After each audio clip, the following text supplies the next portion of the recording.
வணக்கம். இது காலத்தின் குரல். இன்றைய காலத்தின் குரல் நிகழ்ச்சியின் பேசுபொருள் மக்கள் நீதி மய்யத்தின் தலைவர் கமல்ஹாசன் வெளியிட்டிருக்கக்கூடிய தேர்தலுக்கு முந்தைய முன்னோட்ட அறிக்கை என்பதுதான். நேற்றைக்கு செய்தியாளர்களை சந்தித்து அவர் தெரிவித்த கருத்துக்கள் என்பது தமிழகத்தை புனரமைக்க வேண்டிய ஒரு சூழல் இருக்கிறது, தமிழகத்தினுடைய பொருளாதாரத்தை மேம்படுத்த வேண்டிய ஒரு சூழல் இருக்கிறது.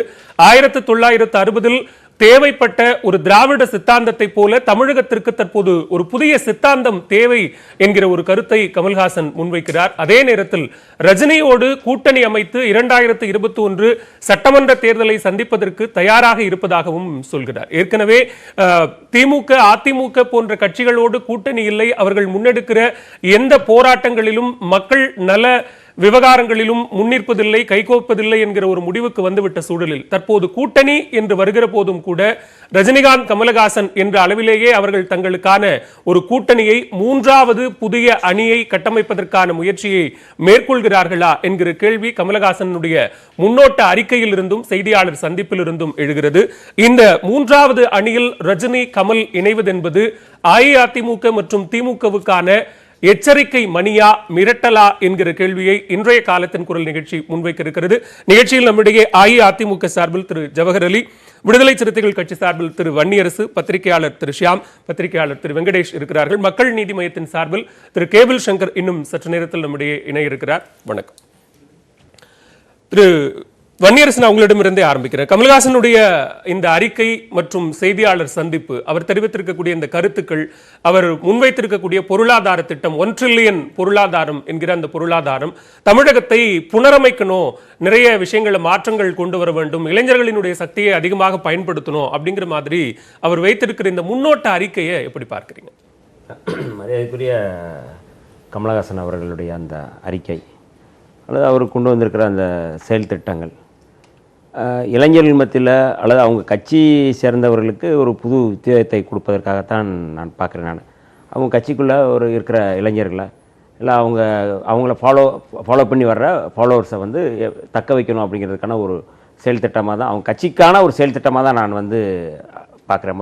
முதல் கட்டமாக இப்போ திராவிட சித்தாந்தம் போல அப்படிங்கிறத சொல்லியிருக்கிறார். திராவிட சித்தாந்தம் அப்படிங்கிறத சொல்லியிருக்காரு. திராவிட சித்தாந்தம் போலவா இல்லை திராவிட சித்தாந்தத்துக்கு மாற்றா அப்படிங்கிற கேள்வியை நான் வைக்கிறேன். இன்றைக்கி ஒரு அரை நூற்றாண்டு காலம் இந்த மண்ணில் மாற்றங்களை உருவாக்கிய ஒரு சித்தாந்தம் அல்லது மாற்றங்களை உருவாக்கிய, புரட்சியை உருவாக்கிய ஒரு இயக்கங்கள் அப்படின்னா திராவிட இயக்கம். தந்தை பெரியார், பேரறிஞர் அண்ணா, கலைஞர் அவர்களுடைய அந்த தொடர்ச்சி, நீட்சி. மூன்றாவது அணி, அதாவது இருக்கிற அணிகள், இருக்கிற கட்சிகளுக்கு, இருக்கிற கூட்டணிகளுக்கு மாற்று அப்படின்னு வரும்போது அவங்க ஒரு புதிய சித்தாந்தத்தை உருவாக்குவது அல்லது புதிய குறைந்தபட்ச செயல் திட்டத்தை உருவாக்குவது ஒரு சித்தாந்தம்னே வச்சுக்குவோம். அப்ப மக்கள் நல கூட்டணி அந்த மாதிரியான ஒரு மாற்று சித்தாந்தத்தை, திராவிட சித்தாந்தத்திலிருந்து வேறுபட்டு ஒரு மாற்று சித்தாந்தத்தை முன்வைத்து மக்கள் நல கூட்டணி உருவானதா, இல்ல அந்த மாதிரியான ஒரு சித்தாந்தத்தை இப்ப கமல்ஹாசனிடமும் ரஜினிகாந்திடமும் நம்ம எதிர்பார்க்கலாம்? இல்ல, அதாவது நீங்க மக்கள் நல கூட்டணி சொல்லும் பொழுது நாங்கள் ஆட்சியிலும் பங்கு, அதிகாரத்திலும் பங்கு அப்படிங்கிற அந்த இதைத்தான் நாங்கள் வச்சோம். அது கோட்பாடு இல்லை, அது ஒரு செயல் திட்டம் தான். அது கோட்பாடு இல்லை. எங்களுக்கு பங்கு கொடுங்க அப்படிங்கிறத நம்ம அதில் சித்தாந்தத்துக்குள்ள போக அதுக்குள்ள அதுதான் சொல்றோம். அதனால நடிகர் கமலஹாசன் அவர்கள் முன்வைத்த இந்த சித்தாந்தம் அப்படிங்கிறது நான் சொன்னது போல இந்த செயல் திட்டங்களில், அதாவது ஒரு வர்ணாசிரமம், ஒரு சனாதனம் ஏற்கனவே நிலை கொண்டிருந்தது. அதை தமிழ் மண்ணில் இந்தியாவுக்கு முன்மாதிரியாக மாற்றி சித்தாந்தம் திராவிட சித்தாந்தம் அப்படிங்கிறதுல கமலஹாசனுக்கு மாற்று கருத்து இருக்க முடியாது, யாருக்குமே மாற்று கருத்து இருக்க முடியாது. ஏன்னா இந்தியாவிலேயே முதல் முறையாக பெண்களுக்கு சொத்தில் சம உரிமை கொடுக்கணும் அப்படின்னு சொல்றது இந்த பெரியார் அரசியல் தான் நமக்கு சொல்லிக் கொடுத்தது. அதுபோல் விதவைகளுக்கு திருமணம் அப்படிங்கிறது ஏற்கனவே கட்டுத்தட்டி போன ஒரு வர்ணாசிரம கொள்கை தான். விதவை திருமணம், குழந்தை திருமணம், இந்த மாதிரி இருந்து அதெல்லாம் மாற்றிய ஒரு பேரியக்கம் தான். அந்த கொள்கைகள்லாம் இந்த சித்தாந்தத்தை நம்ம சொல்ல முடியும். சரி, அப்ப திராவிட சித்தாந்தத்தை போல அப்படின்னு சொல்லும் போதே தன்னுடைய முன்னோட்ட அறிக்கையில சொல்லலாம் அப்படிங்கறத நான் பாக்குறேன். இல்ல, நீங்க சொல்ற மாதிரி அவரும் இன்னொரு விஷயத்தை அந்த அறிக்கையில சொல்றாரு. என்னன்னா, வீட்டில் இருக்கக்கூடிய பெண்கள் கிட்ட இருந்து நம்ம பொருளாதாரத்தை, வீட்டு பொருளாதாரத்தை மேம்படுத்துவதன் மூலமா தான் நாட்டு பொருளாதாரத்தை மேம்படுத்த முடியும். வீட்டு பெண்களுக்கு, வீட்டில் இருப்பவர்களுக்கு நம்ம ஊதியம் கொடுக்கிற மாதிரியான ஒரு திட்டத்தை கொண்டு வரணும் அப்படிங்கிற, அதையும் நீங்க அப்படியான ஒரு நீட்சியா பாக்குறீங்க? இல்ல, அதுதான். அதாவது செயல் திட்டம் அதெல்லாம் ஆட்சிக்கு வந்ததுக்கப்புறம் ஆட்சியில் வந்து கொடுக்குற செயல் திட்டம் நலத்திட்டங்கள் இருக்குல்ல, அதுபோல தான் இன்னைக்கு வந்து மகளிர் சுய உதவி குழுக்கள் மூலமாக ஜெயலலிதா அம்மையார் வந்து நிறையா செயல் திட்டங்களை வந்து கொடுத்தாங்க. அப்படி ஒரு செயல் திட்டமாக தான் நம்ம பார்க்கணும். ஆனால் லாங் விஷனாக இந்த மண்ணில் வந்து ஒரு பெரிய மாற்றத்தை உருவாக்கக்கூடிய ஒரு புரட்சிகரமான சித்தாந்தம் அப்படிங்கிறத நம்ம அப்படி பார்க்க முடியாது. அவர் சொல்கிறதுல எல்லாத்துலேயும் நீங்கள் நம்ம பார்த்தோம்னா, ஒரு அரசு முதல்வராக வர்றாருன்னா நான் முதலமைச்சராக வந்தால் நான் என்னென்ன செய்வேன் அப்படிங்கிறத வேணால் அப்படி தான் நம்ம பார்க்க முடியுமே ஒழிய ஒரு மாற்றத்தை உருவாக்கக்கூடிய ஒரு மாற்று சித்தாந்தம் அப்படிங்கிறது இல்லை. ரஜினி அவர்கள் தெரிவிக்கக்கூடிய கருத்துக்கு உடனே சபாஷ் சொல்றாரு, அவரை வரவேற்கிறாரு. அவர் வந்தால் இணைந்து கூட்டணியாக சேர்ந்து 2 பேரும் கைகோர்த்து தமிழ்நாட்டை புனரமைப்போம், தமிழ்நாட்டை வளமான தமிழகமாக நாங்கள் உருவாக்குவோம் அப்படிங்கிறாரு. அதை எப்படி பார்க்கல நடிகர்? அதாவது நான் ரஜினிகாந்த் அவர்களையும் கமலஹாசனையும் நான் வேறுபடுத்தி பார்க்குறேன். கமலஹாசன் அவர்கள் தொடர்ச்சியாக வந்து அவருடைய உரையாடல் எதுவாக இருந்தாலும் அது வந்து அதில் ஒரு அந்த திராவிட சிந்தனையோடு அல்லது வந்து இங்கே இருக்கிற ஏற்கனவே இருக்கின்ற அந்த புரிதலோடு தான் வந்து அந்த சிந்தனையோடு தான் பேசிட்டு வர்றாரு பார்க்குறோம். இப்போ ரஜினிகாந்த் அவர்கள் வந்து இப்போ சபரிமலை பிரச்சனை இருக்குன்னா, சபரிமலையில் பெண்கள் வந்து அனைத்து பெண்களும் அங்கே உள்ள அனுமதிக்கப்படணும் அப்படின்னு சொல்லி உச்சநீதிமன்ற தீர்ப்பு வந்த பொழுது அமித்ஷா அவர்களோ அல்ல RSS சங் பரிவார அமைப்புகளைச் சேர்ந்தவர்கள் என்ன குரல் கொடுத்தார்களோ, ஆகம விதிகள் அங்கே கடைபிடிக்க வேண்டும் என்று சொன்னபோது அது அப்படியே இவர் வந்து ஆமா ஆகம விதிகள் ரஜினிக்கும் கமலுக்கும் வேறுபாடு தான். அது வேறுபாடு தான். அது தேர்தல் கூட்டணி என்று வருகிற போது நாங்க சேர்ந்து வேலை பார்ப்போங்க. எங்க 2 பேரோட அஜெண்டாவும் ஒண்ணுதான், தமிழ்நாட்டை சீரமைக்கணும், வளமான தமிழகமா மாத்தணும், நாங்க தேர்தலுக்காக சேர்ந்துக்குவோம் அப்படின்னு சொல்லும் போது 2 பேருடைய கொள்கைகளை நீங்க பிரிச்சு பார்க்க வேண்டிய தேவை இருக்கா? அதுதான் ஏமாற்று வேலைன்னு சொல்றேன் நான். அவருக்கான கொள்கைங்கிறது வேறையா இருக்குது. நடிகர் கமலஹாசன் அந்த கொள்கையிலிருந்து வேறுபடுறாரு. அப்ப தேர்தல் கூட்டணின்னு வரும்போது கட்சிகள் வைத்துக் கொள்ளுகிற அந்த கூட்டணி அவர்கள் கொள்கைகளை மறந்துடுறது ஏமாற்று வேலை இல்லையா? அடிப்படை கொள்கை அதான் சொல்றேன், அடிப்படை கொள்கையிலிருந்து மாறக்கூடாதுன்னு சொல்றேன். இப்ப நாங்க விடுதலை சிறுத்தைகள் வந்து அடிப்படையில் வந்து அந்த சனாதன வர்ணாசிரம கொள்கைகளுக்கு எதிராக நாங்கள் வந்து களமாடுற ஒரு பேர் இயக்கம். திராவிட முன்னேற்ற கழகம் அந்த கொள்கையை வந்து இங்கே நிறுவிய இயக்கம். அந்த கொள்கையை வந்து இங்கே வந்து செயல் திட்டமாக பல செயல் திட்டங்களை நான் சொல்ல முடியும். அந்த RSSக்கு எதிராக இல்லை இந்துத்துவ அரசியலுக்கு எதிராக இங்கே வந்து மாற்றத்தை உருவாக்கி பார்க்கலாமா அப்படிங்கிறது. அதனால சொல்றேன் என்னன்னா, கமலஹாசன் அவர்கள் இன்றைக்கு வந்து ரஜினிகாந்தோடு இணைந்து செயல்படுவோம் அப்படின்னு சொல்றது வந்து இவர் கொள்கையை விட்டு அவர் கொள்கைக்கு போறாரா அப்படிங்கிற கேள்வியை முதற்கட்ட கருத்தா நான் எடுத்துக்கிறேன். திரு ஜவஹர் அலி, எப்படி பார்க்கறீங்க கமலஹாசனுடைய இந்த செய்தியாளர் சந்திப்பையும் அறிக்கையையும்? இல்லை, அவர் கமலஹாசனுடைய பார்வையில் வந்து மாற்றத்துக்கான தலைமை, நேர்மையான தலைமை, புத்துணர்ச்சியான தலைமை அதெல்லாம் தமிழ்நாட்டில் இல்லை. அந்த தலைமைக்கு வந்து உருவாக்குறதுக்கு நானும் கமலஹாசனும் ரஜினியால் தான் முடியும் என்பது போன்ற இவர் சொல்லுவது ரொம்ப வேடிக்கையாகவும் ஒரு விந்தையாகவும் ஒரு ஏதாவது இந்த வருஷத்தினுடைய ஜோக்கு மாதிரி தான் நம்ம பார்க்கலாம். இவர் அதாவது அவர் கட்சி ஆரம்பிச்சிருக்கிறது அதுக்கு தானே, மக்கள் நீதி ஆரம்பிக்கிற ஒரு கட்சி இருப்பது, அவர் அதுல தலைவராக இருப்பது அப்படிங்கிறது அதுக்காகத்தானே. அதாவது கவுன்சிலர் ஆவதற்கு கூட கட்சியை வளர்த்து கொள்ளாத ஒரு கட்சி நாளைக்கு ஆட்சியை பிடிச்சுப்பேன்னு சொல்றது அவருடைய இருக்கு சார். கடந்த தேர்தல்கள்ல அவர்களுக்கு கணிசமான வாக்கு வந்திருக்கிறது. வாக்கு சதவீதத்தை வாக்கு வங்கியை ஓபன் பண்ணிருக்காங்க. அவங்களுக்கு வாக்கு வங்கி இருக்கு. அதுதான் சொல்றேன் சார். நீங்க அதன் பிறகு நடந்த உள்ளாட்சி தேர்தலில் போட்டிட்டாங்களா? எத்தனை சதவீத வாக்கு? எத்தனை சதவீத வாக்கு?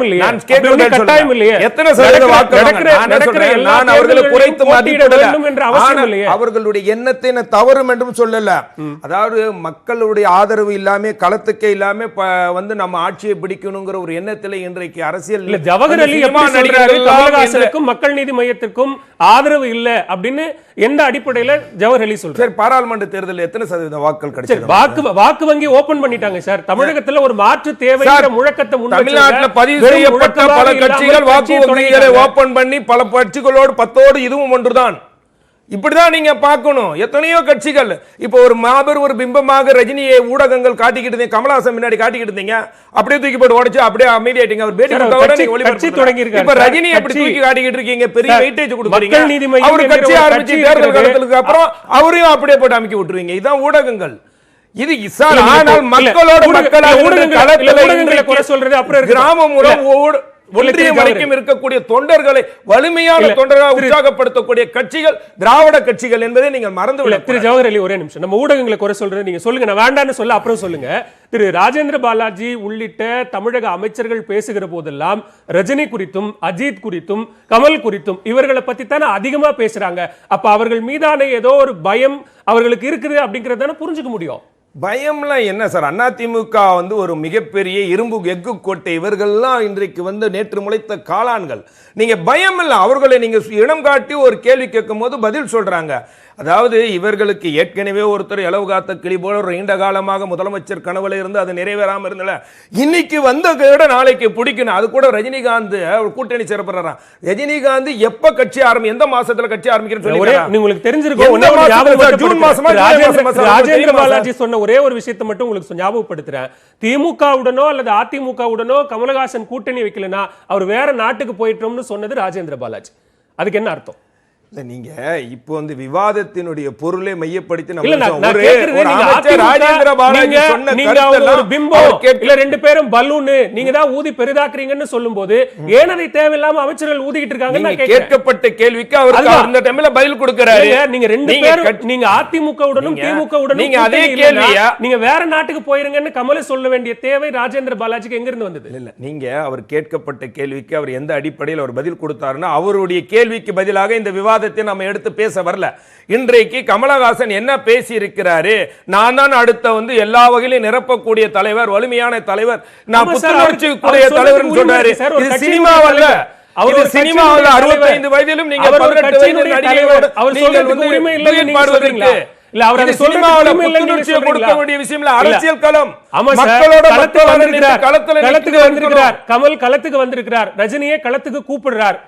ரஜினி கமல் ரெண்டு பேரும் நீங்க எங்க கூட்டணிக்கு வரலன்னா வேற வெளிநாட்டுக்கு தான் போகணும்னு ராஜேந்திர பாலாஜியே சொல்லணும். சார் நீங்க ராஜேந்திர பாலாஜி அவர் எந்த அடிப்படையில் கருத்து சொன்னாரு எனக்கு முழுமையா தெரியல. ஆனால் அதிமுக தலைமை மாண்புமிகு ஒருங்கிணைப்பாளர்கள் என்ன கருத்தை சொன்னார்களோ அந்த அடிப்படையில் தான் என்னுடைய கருத்தை பதிய வைக்க முடியும். அவருடைய கருத்து அடிப்படையில் எனக்கு முதற்கட்ட கருத்தை எடுத்துக்கிறேன். திரு ஷியாம், எப்படி பார்க்கிறீங்க கமல்ஹாசனுடைய இந்த அறிவிக்கை? இன்றைக்கு வந்து ரொம்ப ஒரு முக்கியமான நாள். சரி, 4 வருஷத்துக்கு ஒருக்க பிறந்தநாள் கொண்டாடுற நாள். பிறந்தநாள் கொண்டாடுறது நம்ம முன்னாள் முதல்வர், முன்னாள் பிரதமர் மொரார்ஜி தேசாய். பிப்ரவரி 29 லீப் இயர். அவர் கற்றுக் கொடுத்தது என்னன்னா எளிமை, எளிமையான அரசியல். இந்த எளிமையான அரசியலை வந்து கமலஹாசனோ ரஜினிகாந்தோ கடைப்பிடித்தாங்கன்னா உண்மையிலேயே நம்ம வரவேற்க வேண்டியதுதான். நீங்கள் திராவிட இயக்க தலைவர்களாக இருந்தாலும் சரி, காங்கிரஸ் தலைவர்களாக இருந்தாலும் சரி, காமராஜர் முதல் இன்றைய முதலமைச்சர் எடப்பாடி பழனிசாமி வரை யாரை எடுத்துக்கொண்டாலும் ஒரு விஷயத்தில் அவங்கள்ட்ட ஒற்றுமை இருக்குது. என்னன்னா மக்களை சந்திச்சுக்கிட்டே இருக்காங்க. தொடர்ந்து தோல்வியோ வெற்றியோ சந்திச்சுக்கிட்டே இருக்கிறாங்க. அப்படி இருக்கும்போது மக்கள் பிரச்சனைகளை புரிந்து கொள்வார்கள். கட்சிக்காரங்களே அவங்க புரிஞ்சுக்குவாங்க. காமராஜ் வந்து அந்த காலத்தில் சத்தியமூர்த்தி பவன் வாசலில் வந்து வாரத்துக்கு ஒரு நாள் வந்து உட்காருவார். கீழே படிக்கட்டில் எல்லாரும் போய் பார்க்கலாம், நாங்களும் போய் பார்த்துருக்குறோம். இப்படி ஒவ்வொருவரும் வந்து அந்த விஷயத்தில் தவறுறதே கிடையாது. ஆனால் ரஜினிகாந்தோ கமலஹாசனோ ரெண்டு பேரும் களத்துக்கே போகலை. இப்போ ரஜினியே வந்து இன்னும் அவர் நம்ம ஜவஹர்லால் சொன்ன மாதிரி கட்சி ஆரம்பிக்கலை. அவர் கூட கமலஹாசன் போலன்னு எப்படி சொல்ல முடியும்? எப்படி சொல்கிறேன்னா, ஒரு கட்சி ஆரம்பிச்சாச்சு, நீங்க சொன்ன மாதிரி ஓட்டு வங்கியை துவங்கியாச்சு. ஓட்டு வங்கியை தூங்கும் போது வங்கி கணக்கு துவங்கும் போது வங்கி கணக்கை பெருக்கணும்னு தானே ஒருத்தங்க நினைப்பாங்க. மிக எளிதாக வந்து உள்ளாட்சி தேர்தலில் பெருக்கி இருக்கலாமே. இப்போ உதாரணமா டிடிவி எடுத்துக்கோ, அவரும் கணக்கை துவங்கினாரு. உள்ளாட்சி தேர்தலில் வந்து 1வது இடம்னா ஒரு ஒன்றிய கவுன்சிலுக்கு 2000 ஓட்டு வேணும், 2வது இடம்னா 1500 ஓட்டு வேணும், 3வது இடம்னா 1000 ஓட்டு வேணும், 4வது இடம்னா 500 ஓட்டு வேணும். 5000 இடத்துல போட்டி போடும்போது அவர் ஓட்டு வங்கிங்கிறது இன்னைக்கு 8% 10% இருக்காரு. அப்போ நாளைக்கு அதை வச்சு அவர் ஒரு கூட்டணி அமைக்கலாம், இல்ல ஒரு கணக்குகள் போடலாம். எல்லாமே கணக்கு தானே. நம்ம டோட்டலா தமிழ்நாடு வந்து அரித்மெட்டிக்கல் பாலிடிக்ஸ், ஒரு சுற்றுவட்ட ஓட்ட பாதை. எல்லாரும் ஓடி வந்துகிட்டே இருப்பாங்க ரிலே ரேஸ் மாதிரி. யாரு முதல்ல ஓடி வராங்கன்னு தேர்தல் முடிவு வரும்போது தான் நமக்கு தெரியும். நீங்க சொல்ற மாதிரி களத்துக்கு வரணும். ஆனா அந்த போர் என்ன மாதிரியான போர், நீங்க கையில எடுக்க வேண்டியது வாளா கேடயமா அப்படிங்கறது அந்த வீரன் தானே முடிவு செய்யணும். நீங்க வந்துரு எதுவா இருந்தாலும் பாத்துக்கலாம் களத்துக்கு வந்துரு அப்படின்னு சொல்றது எந்த வகையில சரியா இருக்க முடியும்?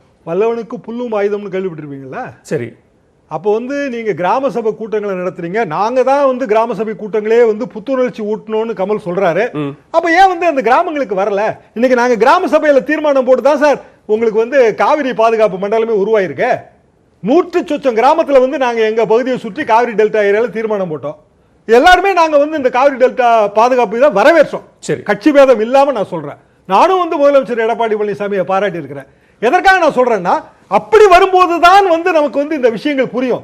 எங்கேயோ இருந்துட்டு வந்து கூட்டணி அமைப்புன்னு சொல்றது உண்மையிலேயே So, நமக்கு உங்களை பொறுத்த வரைக்கும் ரெண்டு பேரும் களத்துக்கு வரல, எளிமையான அரசியலை ஒருவர் மேற்கொள்ளவில்லை வந்து அப்படி- இன்னமும் களத்துக்கு வரல வரல. இல்ல. சரி. அவரை பத்தி கூட நான் கமெண்ட் அடிக்க விரும்பல. ஒருவர் களத்துக்கு வந்து கணக்க தூங்கியாச்சு. சரி. கணக்க துவங்கின பிறகு உங்களுக்கு ஏங்க பிணக்குங்கிறதா எங்க சரி, திரு வெங்கடேஷ் எப்படி பார்க்கறீங்க? உங்களுடைய முதற்கட்ட பார்வையை பெற விரும்புகிறேன்.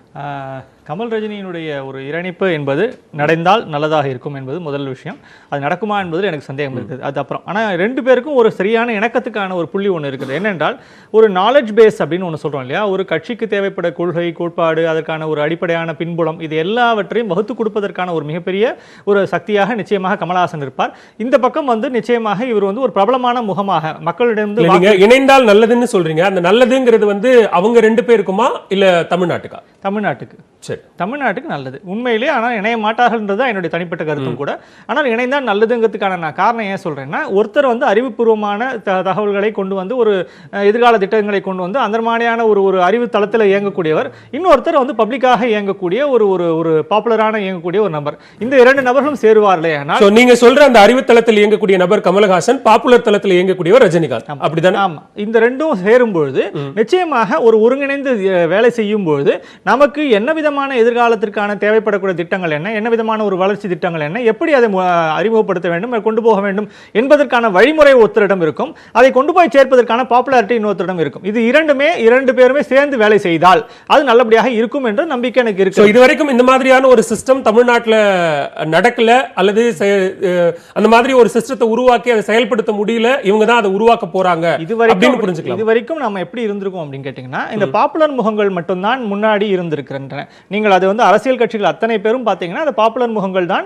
அவர்களுக்கான பின்புலமாகத்தான் நீங்க இந்த மாதிரியான அறிவுத்தளம் என்று ஒன்று இருக்கும். அவர்கள் செயல் திட்டங்களை வகுத்து கொடுப்பதோ இல்லை திட்டங்களை வகுத்து இதெல்லாம் பின்புலமாக இருந்திருக்கும். இணையான ஒருத்தரை பக்கத்தில் எப்பவுமே வைத்துக் கொள்ள மாட்டாங்க.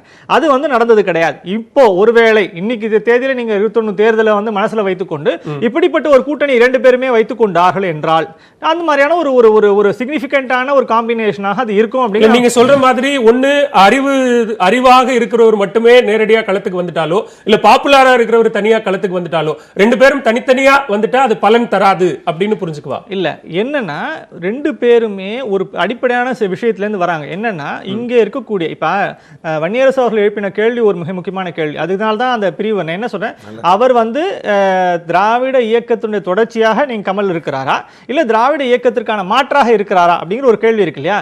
இந்த இடத்துல அவர்கள் ரெண்டு பேருக்கும் ஒரு இணக்கம் ஏற்படுமே ஆனால், ஆமாம் இது திராவிட இயக்கத்திற்கான முற்றிலும் மாற்றான சிந்தனை உடையவர்களாக நாம் இருவரும் இருக்கிறோம் என்ற ஒரு புள்ளி வருமையானால் இவர்கள் எல்லாம் சேருவார்கள். இல்லைன்னா சேர மாட்டாங்க. அது நிச்சயமாக எனக்கு தெரியுது. ஆனா ஒருவேளை அப்படி சேர்ந்தார்கள் என்றால் நிச்சயமாக இரண்டு பேருமே வந்து கண்டிப்பாக இவருடைய சிக்னிபிகண்டான கான்ட்ரிபியூஷன் ஒன்று கட்சிக்குள்ள இருக்கும். நிச்சயமாக ரஜினியோட இன்னொரு சிக்னிபிகண்டான கான்ட்ரிபியூஷன் ஒன்று இருக்கும். அதன் வழியாக கொண்டு போய் எல்லா விஷயங்களும் மக்கள் மத்தியில் சேர்க்க முடியும், பாப்புலாரிட்டி கெயின் பண்ண முடியும். ஆனால் இது நடைபெறுமா என்ற கமலஹாசனால தனிப்பட்ட முறையில் அதை செய்ய முடியாது. அதுக்கு பாப்புலாரிட்டிங்கிற அந்த பலத்தை கமல் கையில் எடுத்தா மட்டும் அதை கொண்டு போய் ஈஸியா சேர்த்த முடியும். கம்பேரிட்டிவ்லி ஸ்பீக்கிங் ரெண்டு பேரையும் ஒப்பிட்டு பேசும்போது கமலை விட ரஜினிகாந்தினுடைய பாப்புலாரிட்டி இன்னும் அதிகம்.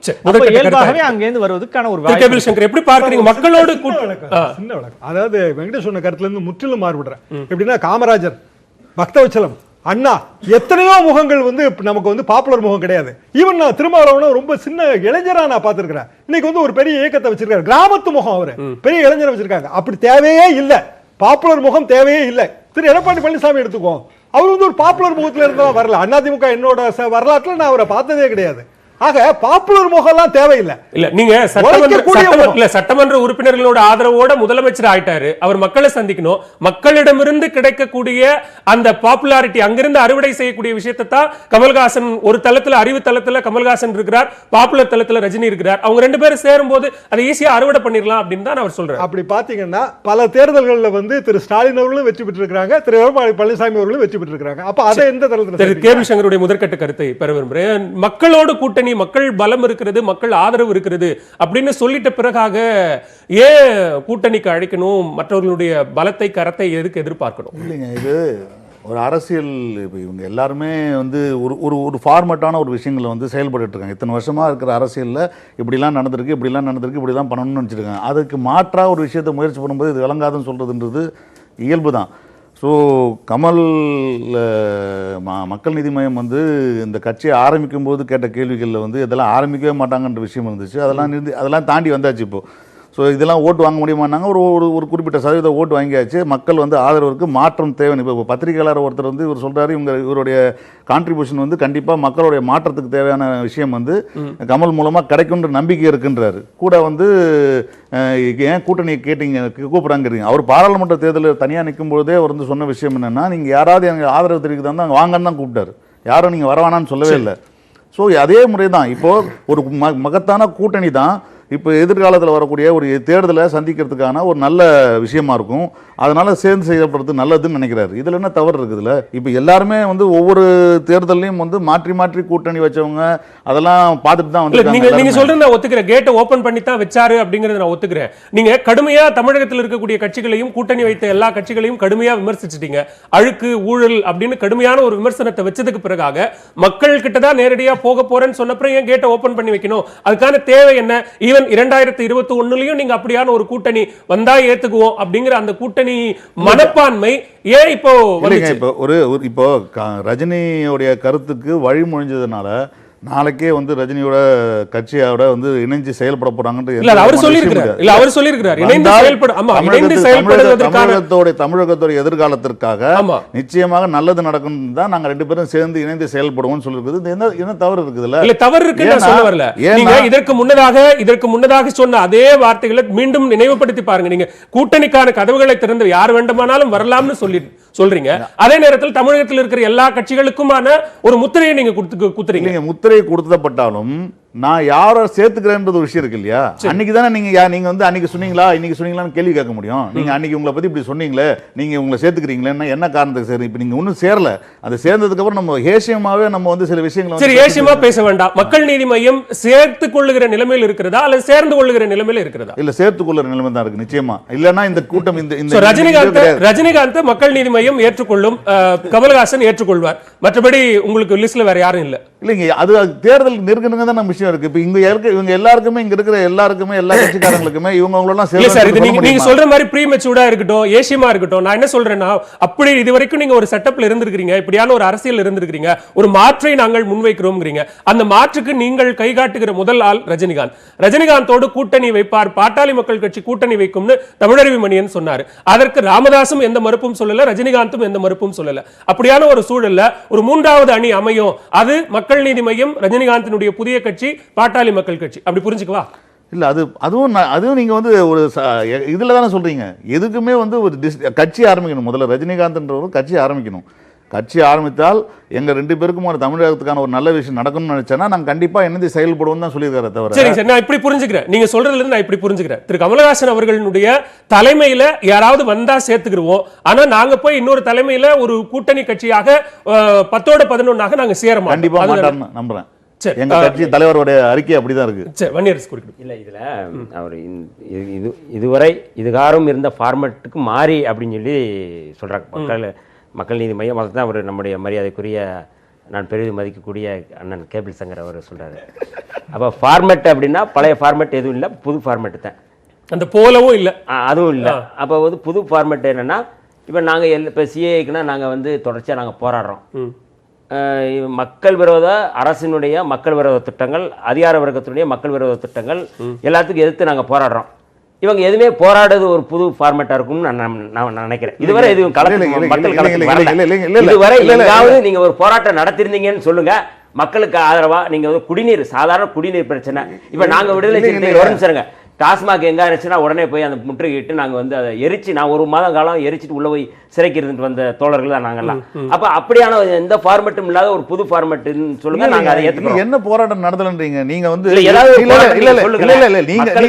ஒரு சின்ன விஷயம், இவங்க இந்த அடுத்த அதிமுக மாற்று, அதிமுக வந்து ஒரு இந்த அரசுன்னு சொல்லிட்டு இவங்க கூட்டணியில் இருக்கிறவங்களை வந்து நாங்கள் வந்து இதை வந்து மாற்றி கொடுக்க போகிறோன்றத சொல்கிறதுக்காக நிறைய விஷயங்களை வந்து முன்னெடுத்து செய்கிறதா இருக்கிறாங்க. இப்போது ஆரம்பிக்கப்பட்ட கட்சி கமல்ஹாசன் சார் வந்து எந்த விதத்தில் வந்து சிஏக்கு எதிராகவோ இல்லை எந்த ஒரு அந்த கூட்டம் நடந்து பல்கலைக்கழகத்தில் வந்து போய் இப்போ நேராக போய் பார்க்காம இருந்தாரா? இத்தனைக்கும் கால் சரியில்லாத போது பார்க்காம ஆதரவு தெரிவிக்காம இருந்தாரா? எந்த விஷயத்துக்கு தெரியாம இருக்காங்க. ஒரே ஒரு செய்தி, டிசம்பர் 9ஆம் தேதி இந்த சிஏ வந்து நாடாளுமன்றத்தில் கொண்டு வர்றாங்க. 16ஆம் தேதி வந்து ஜாமியா மில்லியா பல்கலைக்கழகத்தில் வந்து பெரும் போராட்டம் இருந்து அங்கே உள்ள புகுந்து தாக்குதல் நடத்தினாங்க. அதுவரை இந்தியா முழுக்க போராட்டங்கள் நடந்துக்கிட்டு தான் இருக்கு, எல்லா இடங்களும் இருக்கு. இவர் இந்தியன் பட ஷூட்டிங் போயிட்டாரு, அங்க 2 பேர் செத்துட்டாங்க. இதுதான் இந்த நிலைமை. எவ்வளவு இதுதான் புது ஃபார்மேட்டான்னு எனக்கு தெரியல. நீங்க களத்து இல்ல, நீங்க ஒரு முறை நீங்க போய் பார்வையிடுறது அப்படிங்கிறது வேற இல்ல. ஒரு முக்கியமான இடத்துல இருந்து நம்ம பேசுறோம். நீங்க புது ஃபார்மேட்னு சொல்லியாச்சுன்னா நீங்க வந்து அறிக்கை, எல்லா இயக்கங்களும் எல்லா கட்சிகளும் எப்படி அறிக்கை கொடுக்குதோ அது போல நீங்க கொடுக்குறீங்க. சரி, எல்லாரும் எப்படி ட்வீட் பண்றாங்களோ அதை நீங்க ட்வீட் பண்றீங்க. இதுல எதுவும் புது ஃபார்மேட் இல்ல. ஒரே புது ஃபார்மேட் நீங்க போராட்ட களத்துல இல்ல, அது ஒண்ணுதான். விடுதலை சிறுத்தைகளோ நீங்கள் சார்ந்திருக்க கூட்டணியோ எதிர்பார்க்கிற மாதிரி தான் ஒரு அரசியலை கமலஹாசன் முன்னெடுக்கணும் அப்படிங்கிற விருப்பம். உங்க விருப்பத்தை கமலஹாசன் அப்படிங்கிற தேவை ஏதாவது? அது அடிப்படையில் சொன்னா மக்கள் விரோத திட்டங்கள், அதிகார வர்க்கத்தினுடைய மக்கள் விரோத திட்டங்கள் அதை அடிக்கோடிட்டு சொல்றேன் நான். அப்ப நீங்க அது நீங்க இந்த அரசுக்கு எதிராக, அதிகார வர்க்கத்துக்கு எதிராக நீங்க செயல்படுறதுல தான் நீங்க வந்து துணிச்சல் இருக்கு. நீங்க வந்து சும்மா சார்ந்து, இப்ப ரஜினிகாந்த் அவர்கள், நான் திரும்ப சொல்றேன், ரஜினிகாந்த் அவர்கள் இன்னைக்கு பேசுறது எல்லாமே அதிகார வர்க்கத்தின் குரலா இருக்கு. அன்னைக்கு பேசும்போது என்ன பேசினார்? கடைசி அவர் வந்து பிரஸ் மீட்ல என்ன பேசினாரு? சிஏஏ வந்து வாபஸ் பெற மாட்டாங்க, சட்டமா போராடுறீங்க அப்படின்னு கேட்கிறாரு. அப்படிப்பட்டவரோட ரஜினிகாந்த், அப்படிப்பட்டவரோட கமலஹாசன் நான் கூட்டணிக்கு ஏற்கனவே அவர் சொல்லியிருக்காரு புது ஃபார்மேட். காவிக்குள் கருப்பு என்று கமலஹாசன் சொல்லியிருக்கிறாரு. அதனால அதுதான் புது ஃபார்மேட். இன்னொரு ஃபார்மேட்டையும் சொல்லியிருக்கிறாரு. நீங்க கமலஹாசன் சொன்னாரா என்ன? காவிக்குள் கருப்பு இருக்குதுன்னு சொன்னார் அந்த ஃபார்மேட். ரெண்டாவது வந்து திராவிட கட்சிகள் தமிழத்தை சீரழித்து விட்டது என்று ஒரு தவறான ஒரு புள்ளி விவரத்தை முன்னாடியே சொன்னவர் தான் கமலஹாசன். இன்றைக்கு பாமரனையும் படிக்க வைத்து இன்றைக்கு தமிழகத்தை இந்தியாவினுடைய முதன்மை மாநிலமாக ஆக்கியது அனைத்து இந்திய அண்ணா திராவிட இல்லைங்க. இதுல என்னன்னா, நான் வந்து ஃபார்மேட்னு சொன்ன வார்த்தையை வந்து இவங்க பிடிச்சிக்கிட்டு அதை வந்து பேசுறது காமெடியா இருக்கு எனக்கு சீரியஸாவே. என்னன்னா, இவங்க பல வருடங்களா இந்த ஆட்சியை வந்து நான் நல்லாட்சி தரோம் சொல்லிட்டு தான் இவங்க வந்து மக்களை சந்திக்கிறதும் போராடுறதுமா நாங்கள் 2 பேருமே மாற்றி இருந்துக்கிறோன்ற விஷயத்தை தான் வந்து நிர்ணயம் பண்ணுறதுக்காக ஒரு விஷயம் பண்ணுறாங்க. இது மக்கள் போராட்டம் நடத்தணும்னா இப்போ கமல் சார் வந்து கட்சியின் சார்பாக அவர் எங்கே போல, எந்த விஷயத்துக்கு எதிர்த்து மக்கள் நான் சொன்னதுதான் சொல்ல, மக்களை போய் சந்திக்கலன்னு சொல்ற விஷயம் இந்தியன் ஷூட்டிங் போயிருக்கான்னு சொல்லியிருக்காரு. ஒருத்தருடைய தொழில் அது. அந்த நான் தொழில் செய்யறேன், அந்த தொழில் செஞ்சிட்டதுக்கு அப்புறம் நான் வந்து கூடவே இதையும் செய்யறேன், இதோட முடிக்க போறேன்னு சொல்லிட்டு தான் வேலையை செஞ்சுட்டு இருக்காரு. அதுக்கு இல்ல பார்ட் டைம் இல்லைங்க, உங்களுக்கு முன்னாடி தொழிலா? அப்போ அப்ப அரசியல் தொழிலா? அரசியல் தொழிலா உங்களுக்கு? அது பதில் அதுக்கு இல்ல களத்தில் இயங்கிக் கொண்டிருக்கிற அவங்க கேட்கிற கேள்வி இல்ல. கவிதை எனக்கு தொழில் சொல்றாரு பாரதியார். அதுபோல எங்களுக்கு வந்து புரட்சி செய்வதா எங்களுக்கு தொழில், மாற்றத்தை உருவாக்குதான் தொழில். அதுக்கு அடிப்படை வந்து அரசியல். அந்த மாற்றத்தை அவங்க என்ன சொல்றாங்கன்னா, நாங்கள் மக்கள் விரோத செயல்கள் ஒவ்வொரு முறை நடக்கிற போதும் அதற்கு எதிராக குரல் எழுப்புகிறோம், நாங்க களத்துல நிக்கிறோம், போராட்டம் நடத்துகிறோம். அப்படியான ஒரு அடிப்படை உணர்விலிருந்து நீங்கள் வந்தா நீங்களும் களத்துக்கு வாங்கல, போராட்டம் நடத்துங்கள, அதிகாரத்திற்கு எதிராக குரல் எழுப்புங்களேன்னு கேட்கிறாரு. அவ்வளவுதான். குரல் எழுக்காம எங்க இருக்காங்க?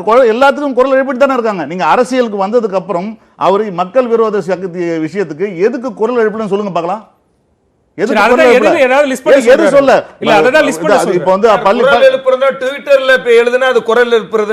நீங்க புரிஞ்சுக்கிட்டீங்களா சார்? ட்விட்டர்ல குரல் எழுப்ப முடியும்ன்றத தெரிஞ்சுக்கிட்டது கத்து கொடுத்ததே அவர்தான்.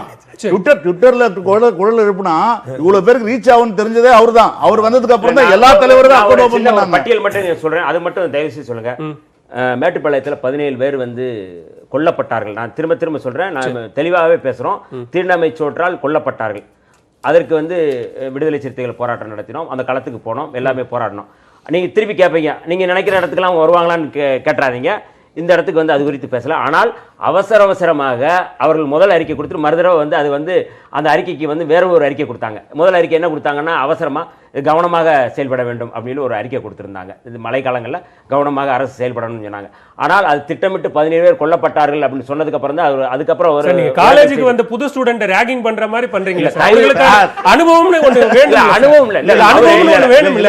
அரசியல் அனுபவம் என்று ஒன்று வேண்டும் இல்ல? அது அவர்களுக்கு குறைந்தபட்ச கால அவகாசத்தையாவது அவங்களுக்கு கொடுங்க. கமலஹாசன் அவர்களை நான் குறைத்து மதிப்பிடவில்லை, நாங்கள் மதிக்கின்ற ஒரு ஆளுமை நான் அப்படி பார்க்கிறோம். ரஜினிகாந்தையும் கமலஹாசன் ஒப்பிடும் பொழுது ரஜினிகாந்த் முழுக்க ஆர்எஸ்எஸ் சித்தாந்தத்தை உள்வாங்கி கொண்டவராக இருக்கிறாருங்கிறது எனக்கு தெரியும். சாரி, மக்களுக்கு தெரியும். அந்த அடிப்படையில் எனக்கும் அது தெரியும். ஆனால் கமலஹாசன் அவர்கள் அப்படி இல்லை. ஆனால் அப்படிப்பட்டவர் ஒரு ஆர்எஸ்எஸ் சித்தாந்தத்தை உள்வாங்கி கொண்டவர் ஒரு கூட்டணி வைக்க தயார்னா ஒரு சந்தர்ப்பவாத ஒரு பிழைப்பாத அரசியலை கமலஹாசன் செய்ய மூன்றாவது அணிகள் இதுவரைக்கும் மேற்கொண்ட முயற்சிகள், அந்த தோல்விகள், அதிலிருந்து கற்றுக்கொண்ட பாடங்களை கமலஹாசன் படித்துவிட்டுத்தான் இந்த மூன்றாவது அணிக்கான முயற்சியை மேற்கொள்கிறாரா? ஒரு சிறிய இடைவேளைக்கு பிறகு காலத்தின் குரல்.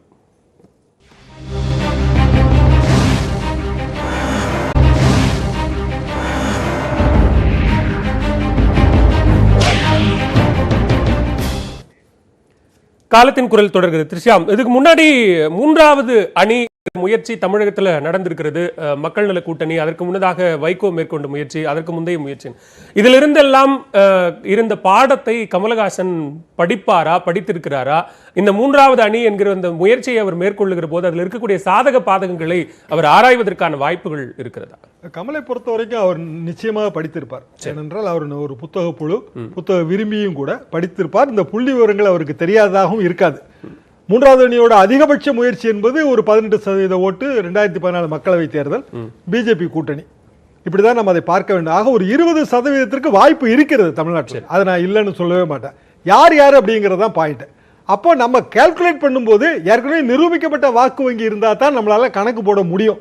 இல்லைன்னா அவங்களோட ஒரு கவர்ச்சியவோ இல்லை பாப்புலாரிட்டியோ மட்டும் வச்சு இவ்வளோ ஓட்டு வரும்னு நினைக்கிறோம்ல, அது தவிர அகைன் அண்ட் அகைன் அது எலெக்ஷனில் ப்ரூவ் ஆயிருக்கு. கமலுக்கே வந்து போன வாட்டி 3% 4% வைங்களேன். ஆனால் அவரோட பாப்புலாரிட்டிக்கு ரொம்ப நிறைய வரும் அப்படின்னு தான் எதிர்பார்த்திருப்பாங்க. ஆனால் அப்படி வருவது இல்லை. தமிழக வாக்காளர்கள் வந்து ரொம்ப விழிப்புணர்வு மிக்கவர்கள். அவங்களுக்கு வந்து ஒரு பெரிய அரசியல் பாரம்பரியம் இருக்கு. ஒரு 150 வருஷம் அரசியல் இருக்கு. நமக்கு வந்து பிரசாந்த் கிஷோர்லாம் நம்ம ஊர் டீ கடையில் உட்கார்ந்துருக்காங்க. 10 பிரசாந்த் கிஷோர் ஒவ்வொரு டீ கடையிலும் இருக்காங்க. நீங்க அமெரிக்க அரசியல் இருந்து அலசுவாங்க. சூப்பர், கரெக்ட், உண்மை. பயங்கரமா அலசுவாங்க. எதுக்கு 370 கோடி ரூபாய்? அது எனக்கு தெரியாது, பேசலாம். அது எனக்கு தெரியாது. ஆனா நான் சொல்றேன், ஏன்னா நம்ம வந்து ரொம்ப அரசியல் விழிப்புணர்வு உள்ள மாநிலமாக இருப்பதால் தான் வட மாநிலத்துக்கு நமக்கு பெரிய வித்தியாசம் இருக்கு. இப்ப மூன்றாவது அணி, முதல் அணி, இரண்டாவது அணி நான் பார்க்கல. இவர்களால் முடியுமா முடியாதா? ஹரிசாண்டல் லீடர்ஷிப் என்ன, வெர்டிகல் லீடர்ஷிப் என்ன? இப்படி படிப்படியா வரும். ஒரு மாற்று சித்தாந்தம் தேவை என்பது முதல்ல. அது அந்த ஒரு சித்தாந்தத்தை அவர்கள் உருவாக்குவார்கள் அப்படின்னே வச்சுக்கோ. திரு வெங்கடேஷ் அவர்கள் சொன்ன மாதிரி அறிவு தளமும் பாப்புலாரிட்டி தளமும் இணைகிற போது அது மக்களுக்கு நன்மை ஏற்படும் அப்படிங்கிறது. ஒருவேளை கூட இன்னும் 2-3 கட்சிகள் திராவிட கட்சிகளை வேண்டாம் அப்படின்னு எதிர்க்கக்கூடிய கட்சிகள் இன்னும் 2-3 பேர் சேர்ந்தால் அது பலம் பெறுமா? பலம் பெறுவதற்கான வாய்ப்பு இருக்கிறதா? அறிவுத்தளம் எல்லா கட்சியிலும் எப்பவும் இருந்திருக்குங்க. அப்ப சி சுப்பிரமணியத்துக்கு அறிவுத்தளமே கிடையாதுன்னு சொல்றீங்களா? காமராஜர் ஆட்சி காலத்துல ஒவ்வொரு எவ்வளவுங்க, இன்னும் சொல்ல போனா படித்தவர்கள் கட்சியா தான் வந்து திமுகவே அறிமுகமாச்சு. சரி, ஆக அப்படி அது வந்து ஒரு ரொம்ப பொத்தாமுதுவான ஒரு விமர்சனமா தான் நான் பார்க்கிறேன். எந்த ஒரு கட்சியாக இருந்தாலும் சரி, தமிழ்நாட்டில் வெற்றி பெறுவதற்கு குறைந்தபட்சம் 35% ஓட்டு வேணும். அந்த 35% ஓட்டு வங்கியை உருவாக்கக்கூடிய ஒரு கூட்டணி வேணும். சரி, கூட்டணியில கொள்கை கூட நான் போகல. அதெல்லாம் மேகங்கள் திரண்டு மழை ஒளிவது போல் இருந்த கூட்டணிக்கு தான் சரியே தவிர காகங்கள் கூடி பங்கிட்டுக் கொள்கின்ற கூட்டணிக்கு அது சரிப்பட்டு வராது. ஆக அது கூட நான் பார்க்கல. 35% என்ன செய்வாங்க? கமல் கிட்ட ஒரு 4% இருக்கு, ரஜினி கிட்ட எவ்வளவு இருக்குன்னு நமக்கு தெரியாது. அப்ப மிச்சம் எல்லாத்தையும் சேர்க்கணும். விடுதலை சிறுத்தைகள்ட்ட ஒரு 3% இருக்குன்னா அவங்கள சேர்க்க முடியுமா? அவங்க வருவாங்களா?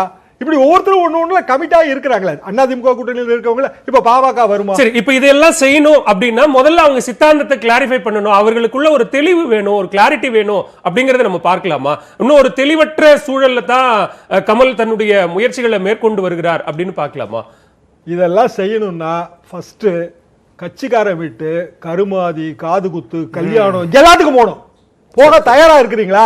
உங்க திரை பிம்பத்தை விட்டுட்டு கட்சிக்காரர்கள் பின்னாடி போக தயாரா இருக்கீங்களா? சிவாஜி வந்து முதல்ல நான் எங்க காலேஜ் டேஸ்ல வந்து அவர் வந்து நட்சத்திர பேச்சாளர் காங்கிரஸ் கட்சியில அழுங்காம குழுங்காம வந்துட்டு போவாரு. தமிழக முன்னேற்ற முன்னணி ஆரம்பிச்சாரு. முதல் கூட்டம் நாங்களாம் பத்திரிகையாளர்களா போய் நிக்கிறோம். காருக்கு வெளியில கையை நீட்டினார். தலைவா நீ தான் ஜெயிக்கிறேன்னு கையை பிடிச்சு கொடுக்கணும். கையை உள்ள இழுக்கிறார். 3 மோதிரத்தை காணும். நிஜமாவே அதுக்கு பிறகு எல்லா மோதிரத்தையும் காருக்குள்ள கழட்டி வச்சுட்டு தான் கையை நீட்டுவாரு. ஏன் தெரியுமா? சிவாஜி சொன்னதுனால சொல்றேன். சிவாஜி, எம்ஜிஆர் போன்றோர் இருந்த காலகட்டத்திலேயே நாங்க நடிகரா வந்து அவங்க போட்டியிலிருந்து பரிணமிச்சு வெளியே வர முடியுமா அப்படின்னு இருந்த காலகட்டத்திலேயே நாங்க நடிச்சு வெற்றி பெற்று மக்கள் மத்தியில மிக பெரிய ஒரு செல்வாக்க பெற்றுட்டோம். அந்த மாதிரி அரசியலையும் பெற்றுடுவோம் அப்படின்னு கமலஹாசன் சொல்றாரு. இந்த இடத்துல திருப்பி தவறு பண்றாரு. என்னன்னா நடிப்பு வேற, திரைக்கரசியல் வேற, அரசியல் வேற. ரஜினிகாந்த் மன்றத்தில் இருக்கிறவங்களும் எல்லா கட்சிகளுக்கும் ஓட்டு போட்டிருப்பாங்க. அதிமுகவுக்கும் போட்டிருப்பாங்க, திமுகவுக்கும் போட்டிருப்பாங்க. முற்றிலும் மாறுபட்ட ஒரு ஒப்பீடு. அதுக்குள்ள இது சரியாவே வராது. இதுதான் அவர்கள் ஒப்பீடு அப்படின்னா இப்பவுமே நம்ம எழுதி வச்சுக்கலாம். அவங்களால எந்த பிரயோஜனம் இல்லை. குறுக்கிட விரும்பினார் ஜவஹர் அலி. இல்லை அது நம்ம பத்திரிகையாளர் சியாம் சார் சொன்ன மாதிரி சினிமா வேறு அரசியல் வேறு என்பதற்கு பல உதாரணங்களை ஏற்கனவே சினிமா நடிகர்கள் சூப்பர் ஸ்டார்கள் எல்லாம் கட்சியை ஆரம்பித்து காணாமல் போன வரலாறு தமிழகத்திலும் பார்த்தோம், ஆந்திராவிலும் பார்த்தோம், மும்பையிலும் பார்த்திருக்கோம். அதனால் இன்றைக்கு பல பேர் கட்சியை ஆரம்பித்து முன்னாள் முதலமைச்சர் எம்ஜி ராமச்சந்திரன் அவர்களுக்கு பின்னால ஒரு அரசியல் வரலாறு இருக்குது. புரட்சித் தலைவர் அம்மாவுக்கு ஒரு மிகப்பெரிய அரசியல் வரலாறு இருக்கு. அதனால அவர்களை இவர்களுடன் ஒப்படைவது என் தவறாதான் நான் பார்க்கிறேன்.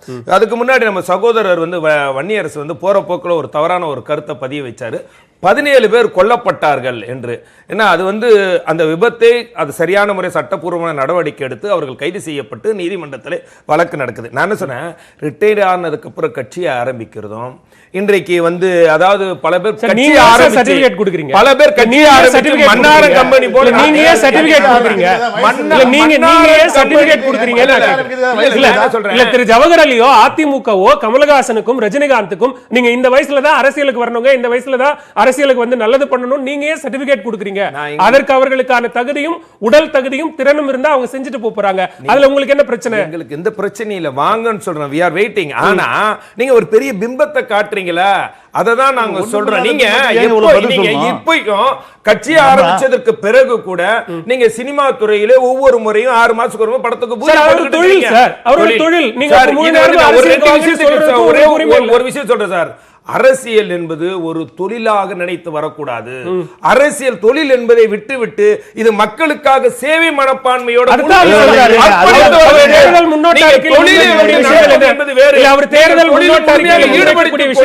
ஒரு அரசியலை ஒரு பார்ட் டைமாக வைத்துக் கொண்டு வருவது முழுக்க முழுக்க நீங்க மக்களுக்கு எந்த சேவை செய்யணும்.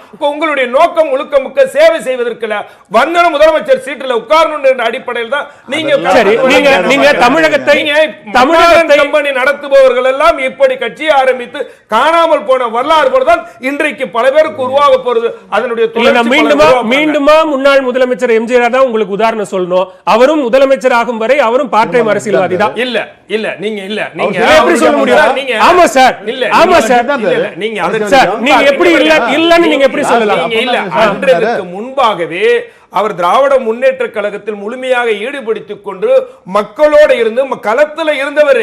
அவர் மக்களுக்கு பல தியாகங்களை தான தர்மங்களை செய்தவர். இவர்கள் அப்படிப்பட்டவர்களா? நீங்கள் இவருக்கும் அவருக்கு கம்பாரிசன். அம்மா என்பது வேறு. அவர்களும் அரசியல் வந்ததுக்கு பிறகு கொள்கை பரப்பு செயலாளர் அவருக்கு முன்னாடி சத்துணவு ஒண்ணு மட்டும் கேட்கிறேன். நீங்க முதல்ல கமலஹாசன் அவர்கள் தமிழக அரசையோ அதிமுகவையும் விமர்சிச்ச போது நீங்க இந்த மாதிரி எல்லாம் விமர்சிக்காதீங்க, முதல்ல கட்சி தொடங்குங்க, கட்சி தொடங்கிட்டு பேசுங்க. நீங்க கட்சி தொடங்கிட்டாங்க, இப்ப பேசுறாங்க, இப்ப நீங்க இப்பயும் பேசக்கூடாதுன்னு சொன்னா வேற என்ன அர்த்தம்? அவர் மக்களுக்கு எதிராக ஏதாவது நடந்தா அந்த போராட்டத்துல நாங்க பங்கெடுக்கிறோம், அரசு எடுக்கக்கூடிய நடவடிக்கைகள்ல எங்களுக்கு ஏதாவது விமர்சனம் இருந்தா அதை முன்வைக்கிறோம் அப்படிங்கிறாங்க. இதை தாண்டி வேற என்ன சொல்றேன்? இன்னும் அதிகமா வைங்கிறோம். எங்களுடைய தவறுகளை தெரிவித்துக் கொண்டு நாங்கள் இன்னும் செம்மைப்படுத்திக் கொள்வதற்கு அது ஒரு. ஆனா நீங்க அதை சரியான ஒரு ட்விட்டரோட முடிச்சுக்கிறாதீங்க. களத்து தெளிவான ஒரு அறிக்கை, தெளிவான முறையில் உங்களுடைய களத்தை அமைத்துக் கொள்ளுங்கள், மக்களோடு இணைந்து போராடுங்கிறான். உங்களுடைய எண்ணங்கள் நீங்க நான் சொல்றேன் நீங்கள் சினிமா நடிகர் அட்டைக்கத்தியாக இருக்காதீங்க, உண்மையான கத்தியா வாருங்க, களத்துக்கு வாங்கன்னு நான் சொல்றோம். களத்துக்கு வராமே நீங்க ஊடகங்கள் பிம்பம் காட்டுறதை வச்சுட்டு நீங்கள் மிகப்பெரிய போராளி போல இன்றைக்கு அப்படியான அட்டகத்திகளா இருந்தா நீங்க வெளிநாட்டுக்கு போக சொல்றீங்க.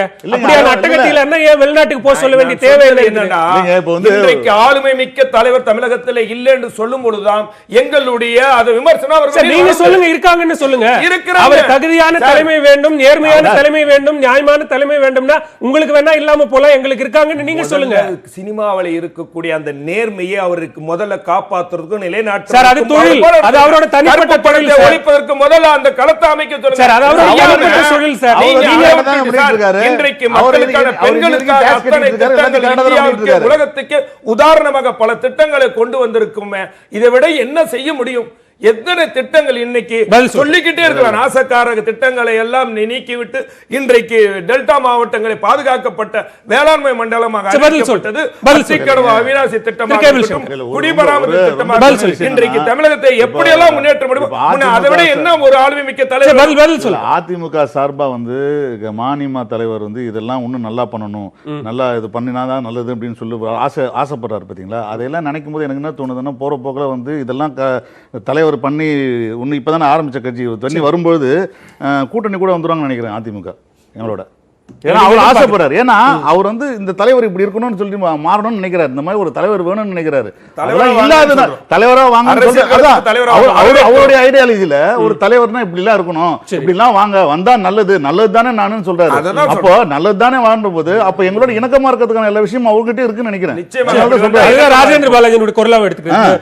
நான் திரு வெங்கடேஷ் அவர்களிடம் அதே தான் கேட்க விரும்புகிறேன். இந்த மூன்றாவது அணி அல்லது ஒரு மாற்று சித்தாந்தம் எல்லாமே இதுல இருக்கிறதுல இருந்து நம்ம வேற ஒண்ணு புதிய கோணத்துல புதிய சிந்தனையில ஒண்ணு வேண்டும் அப்படின்னு எதிர்பார்க்கிற போது அதுல இருக்கக்கூடிய சாதக பாதகங்கள்ங்கிறது நீங்க சொன்ன வெறும் அறிவு பாப்புலாரிட்டியை தாண்டி வேற என்ன இருக்கு?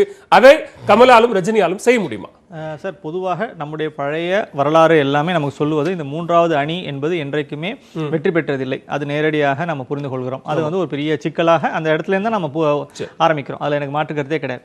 ஆனால் திருப்பி ஒரு விஷயம் நடந்து கொண்டே இருக்கிறது. என்ன நடந்து கொண்டிருக்குன்னா, இன்னைக்கு தமிழகத்தினுடைய அரசியல் இதில் வந்து களத்தில் வந்து ஏற்பட்டிருக்கக்கூடிய மாற்றங்கள் வந்து முந்தைய மாதிரி இல்லை. அப்போ இப்போ இருக்கக்கூடிய மாற்றங்கள் என்னவா இருக்கிறது என்றால், இங்கே சித்தாந்த ரீதியான ஒரு மாற்றங்கள். நாம் ஒரு 100 ஆண்டு கால திராவிட அரசியலினுடைய ஒரு எழுச்சியையும் சரிவையும் கண்ணெதில் பார்த்து கொண்டிருக்கிறோம். அப்போ பார்த்து கொண்டிருக்கக்கூடிய தருணத்தில் ஒரு புதிய முகம் ஒன்று தேவைப்படுகிறது, புதிய சித்தாந்தம் ஒன்று தேவைப்படுகிறது. நீங்க சரிவன் குறிப்பிடுறது எது? திராவிட சித்தாந்தத்தினுடைய, இங்க இருக்கக்கூடிய நாத்திகவாதத்தினுடைய, இங்க இருக்கக்கூடிய பெரியாரிய கருத்துக்களினுடைய ஒரு சரிவை நம்ம பார்த்து கொண்டிருக்கிறோம். அதுதான் நீங்க மிக வெளிப்படையாக நீங்க அதுக்கு எதிர்கருத்தை, அதற்கு எதிராக இருக்கக்கூடிய சித்தாந்தம் ரொம்ப வலுவோட ஒரு பெரும்பான்மை பலத்தோட செயல்படுகிற போது அதற்கு கீழாக இருக்கிற ஒரு சித்தாந்தம் நசிஞ்சு போயிடுச்சு, சரிஞ்சு போயிடுச்சு அப்படின்னு அது புரிஞ்சுக்கணுமா? இல்ல, நான் என்ன கேட்கிறேன், இது ஒரு சேஞ்சுக்கான ஒரு கஸ்பில் இருக்கோம், நாம ஒரு மாற்றத்துக்கான முகத்துல இருக்கிறோம். இது வந்து இன்னைக்கு ஒரு பெரிய ஒரு பொலிட்டிக்கல் ஃபோர்ஸாக மாறிச்சு, இல்ல மிகப்பெரிய அளவில் இதுக்கான ஒரு வாக்கு வங்கி இருக்கிறது. இதெல்லாம் நான் இப்ப சொல்லல. ஆனா நான் என்ன சொல்றேன், இப்ப ரஜினி என்ற ஒருத்தருடைய ஆன்மீக அரசியல்னு ஒரு வார்த்தை வந்து இங்க இருக்கக்கூடியவருக்கு நிறைய பேருக்கு பிடிச்சிருக்கிறது. நான் ஒரு பத்திரிகையாளனாக பார்க்கும்போது அப்ப இருக்கும்போது ஒரு என்னன்னா, இதற்கு ஒரு அரசியல் ஃபோர்ஸ் வந்துச்சுன்னா, இதுக்கு ஒரு முகம் கிடைச்சதுன்னா, இதுக்கு ஒரு பெரிய ஒரு அணி கிடைச்சதுன்னா, ஒரு பெரிய அளவில் ஒரு நம்பர்ஸ் கிடைச்சதுன்னா, அதுக்கு ஒரு எவ்வளவு வருது அப்படிங்கிறது இன்னைக்கு அன்டெஸ்டட். நீங்க சொல்றதை நான் இன்னும் கொஞ்சம் விரிவுபடுத்தியே பார்க்கிறேன். மத்திய அரசு மத்தியில் அரசு ஆண்டு கொண்டிருக்கக்கூடிய பாரதிய ஜனதா அரசினுடைய குரலாக ரஜினிகாந்த் ஒலிக்கிறார் அப்படின்னு சொல்லும் போது ஆன்மீக அரசியல் என்று அவர் சொல்வது பாரதிய ஜனதாவினுடைய சித்தாந்தத்தை வழிமொழிகிறார் அப்படிங்கிற மாதிரியா தானே தமிழகத்தில் பார்வை இருக்கிறது? இல்ல மீண்டுமாக ஒரு பெரும்பான்மை பலத்தோடு இருக்கிறவர்களினுடைய குரலாகவே ரஜினிகாந்த் இருக்கிறார், அதனால அவர் தமிழகத்தில் தன்னை தக்க வைத்துக் கொள்ள முடியும் அப்படிங்கிற ஒரு சூழல் தானே? முதல்ல இந்த பாரதிய ஜனதா கட்சியினுடைய ஊதுகுழலாக இருக்கிறார், அவருடைய குரலாக இருக்கிறார், இது எல்லாமே நான் ஆரம்பத்திலிருந்து மறுத்து கொண்டே வருகிறேன். ரஜினி அவர்கள் அப்படி இல்லை. அவர் என்றைக்கும் ரஜினி வந்து பாஜகவோடு கூட்டணி சேர மாட்டார்.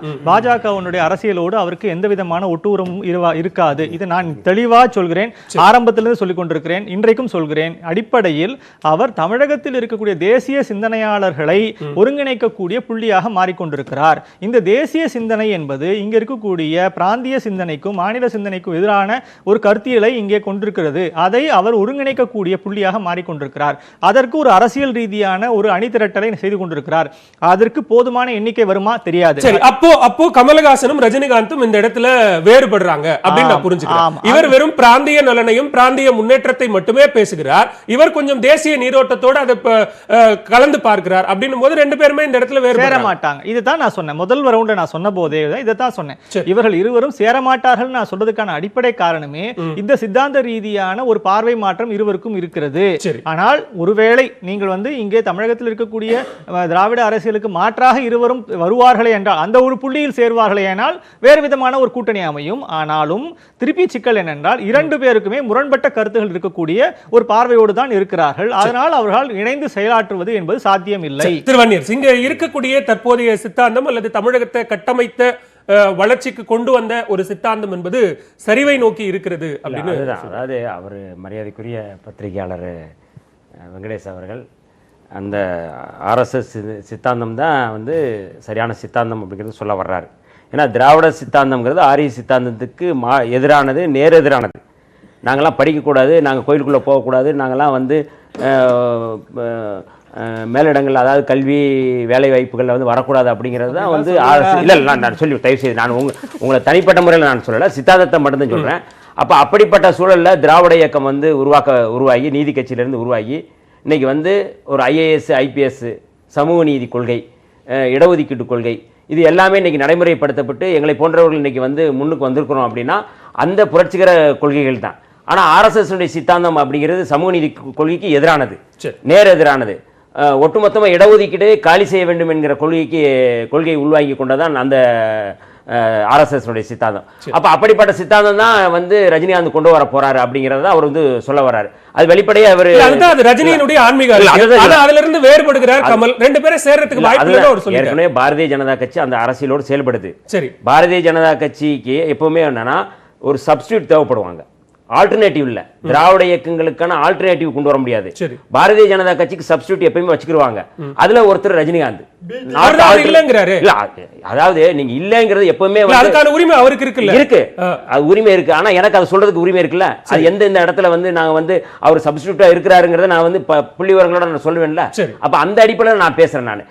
அப்ப இங்க வந்து தமிழ்நாட்டுல வந்து திராவிட இயக்கங்களுடைய சித்தாந்தம் வந்து சரிவாயிருக்கு. நீங்க வந்து ஒட்டுமொத்தமாக வந்து நாத்திகம் பேசுறாங்க. இது எல்லாமே வந்து நீங்க வந்து மோகன் பகவத் சொன்னது.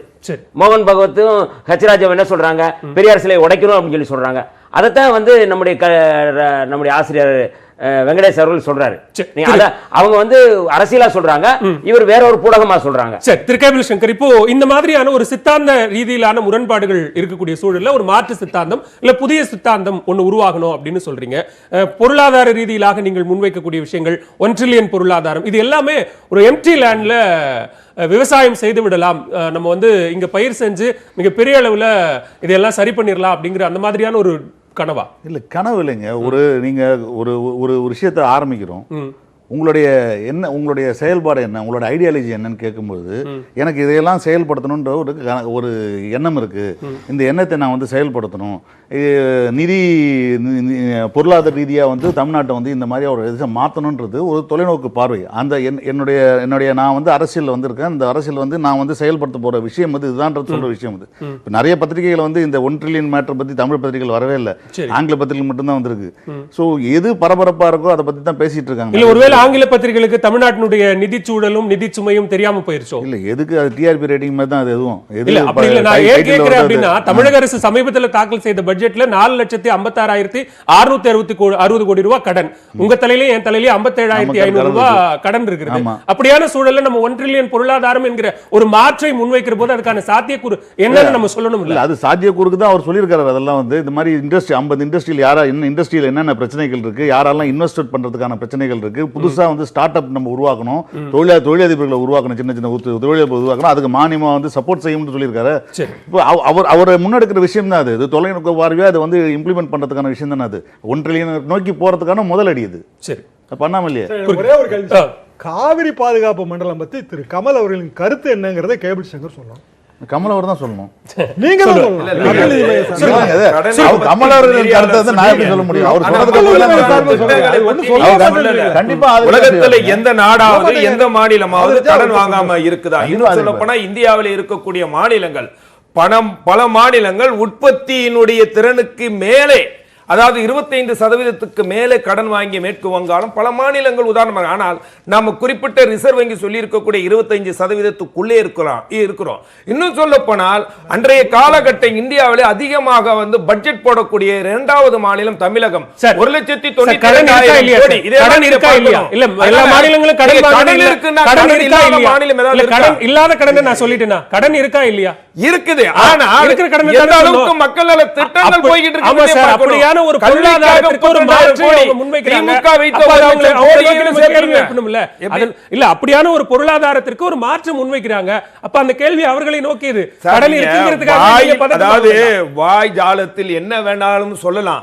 அந்த ஃபீல்டுக்கு வரும்போதுதான் நடைமுறைப்படுத்தும் தெரியும். ஒரு ஆட்சி திறன் ஆட்சி கொண்டு போகும்போது அதனுடைய சிக்கலை அறியாமல் அவருக்கு சினிமா போன்ற ஒரு பிம்பத்தை போல பேசிட்டு இருக்காங்க. ஆனால் இல்ல நான் நிச்சயமா கடன் என்பது ஒரு நாட்டினுடைய வளர்ச்சிக்கு முக்கியமான ஒன்று. திட்டங்கள் கொண்டு வருவதற்கு கடன் மட்டும் பே பண்ணீங்கன்னா எவ்வளவு திட்டங்கள் வந்திருக்கு, எவ்வளவு மக்கள் பயன்பெறாங்க, எவ்வளவு வந்து நம்ம பட்ஜெட்டினுடைய அமௌண்ட் எவ்வளவு, எல்லாத்தையும் நாம யோசித்து பார்த்துதான் எல்லா பொருளையும் அறிஞ்சுதான் நம்ம சொல்லணும். ஒண்ணுமே இல்லாம கடன் இருக்குன்னா கடன் இருக்காத ஒரு நாடு இருக்கா? ட்விட்டர்ல முன்வைக்கப்பட்ட கேள்விக்கான விடைகள் என்ன அப்படிங்கறத பார்த்துடலாம். அதிமுக திமுக தவிர்த்த கட்சிகளை கொண்ட ஒரு மூன்றாவது அணிக்கான வாய்ப்பு அப்படிங்கிறது எந்த அளவுக்கு இருக்கிறது அப்படிங்கிற கேள்வி ட்விட்டரில் முன்வைக்கப்பட்டது. நேயர்கள் அளித்த பதிலை பார்க்கலாம். இது நிச்சயம் உருவாகும் என்று 21% பேரும், வாய்ப்பு குறைவு என்று 31% பேரும், ரஜினி நினைத்தால் என்று 48% நேயர்களும் வாக்களித்திருக்கிறார்கள். இந்த ட்விட்டர் தொடர்பான ஒரே ஒரு நிறைவு கருத்தை மட்டும் திரு ஷியாம் அவர்களிடம் கேட்க விரும்புகிறேன். ரஜினி நினைச்சா இந்த மூன்றாவது கூட்டணிக்கு வாய்ப்பு இருக்குங்கிறாங்க நேயர்கள். அது சரியான கருத்து தான். ஏன்னா ரஜினி வந்து ஆட்டோமேட்டிக்கா அவர் தான் இப்போ வந்து அந்த மோஸ்ட் அட்ராக்டிவ் ஃபேக்டரா இருக்காரு. மூன்றாவது அணி வரும், ஆனா வெற்றி பெறுமாங்கிறதெல்லாம் எனக்கு தெரியாது. மூன்றாவது அணிக்கான ஒரு நம்பிக்கை பிறக்கும் போது பிற கட்சிகள் அதோட சேர்த்து நாலாவது அணியும் வந்துருங்கிறத மறந்துடுறாங்க. சுருக்கம் ஒரே வரியில் ஒண்ணும் இல்ல, அது மூன்றாவது அணி அப்படிங்கறதெல்லாம் இல்ல. பாரதிய ஜனதா கட்சி விரும்புகின்ற ஒரு அணி, அவ்வளவுதான். இது அதாவது திமுக தான் இன்னைக்கு வந்து அடுத்த கட்டமா வர ஒரு வலிமையா இருக்கிறது திராவிட கட்சிகள்ல. அப்ப அதை பலவீனப்படுத்த வேண்டும் என்பதற்காக பாரதிய ஜனதா கட்சியால் அமைக்கப்படுகின்ற ஒரு அணியாகத்தான் அது இருக்கும். 2016 மூன்றாவது வலிமையை பார்த்தோம். அதே போன்றுதான் வருகாலங்களில் இருக்கும். ஒரே வரி, இனி வரப்போற தேர்தலில் கண்டிப்பாக இந்த கடந்த 2 திராவிட ஆட்சிகளும் அவ்வளவு சுலபமாக வெற்றி பெற முடியாது. ஒரே வரியில் அமையும். ரஜினி நினைத்தால் நிச்சயமா இது சாத்தியமாகும். நாம வந்து ரஜினியுடைய குறைச்சி மதிப்பிட வேண்டாம் அப்படிங்கறத என்னோட. ரஜினி நினைக்கிறாரா என்பதை பொறுத்திருந்து பார்க்கலாம். அரங்கிற்கு வந்து கருத்துக்களை பதிவு செய்த ஐவரின் வருகைக்கும் கருத்து பகிர்வுக்கும் நன்றி. இது காலத்தின் குரல். திக்கட்டும் பரவட்டும்.